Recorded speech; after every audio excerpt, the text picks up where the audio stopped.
Binigyan ka ng magulang mo ng napakalaking halaga ng pera at bilhin mo ito ng mga gusto mong bilhin. Kalawanan, di mo namalayan. 5 pesos na lang pala ang pera mo. Ang tanong, ano ang gagawin mo sa last 5 pesos mo? Meron ako dito ng 5 pesos. At ano nga ba ang gagawin ko sa 5 pesos na ito? Siyempre, bibili ko to ng pagkain. At ano nga ba ang pagkain na mabibili ko sa 5 pesos na ito? So yun guys, sa tindahan. And yun, let's go. Ngayon pupunta na nga tayo ng tindahan at gagastusin na natin ang 5 pesos. At susubukan na nga natin kung worth it nga ba ang binili ko sa tindahan gamit lang ang 5 pesos ko. So tara, let's go!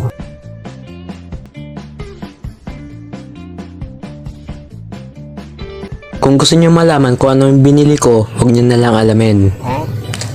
Dahil charot lang. Binili ko lang hi-ho.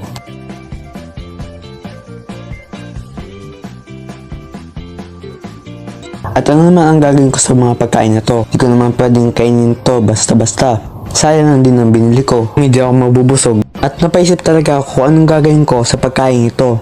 At ayun, may biglang pumasok sa isip ko. Since meron naman kaming ulam at kanin, what if gawin kong side dish etong hi-ho?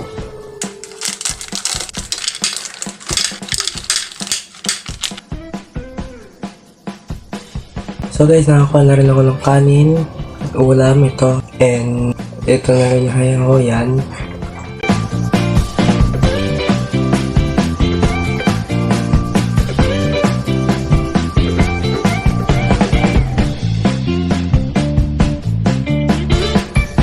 So guys, tapos na ako kumain and ito na yung tara sa akin. Yan. And nauubusin ko na.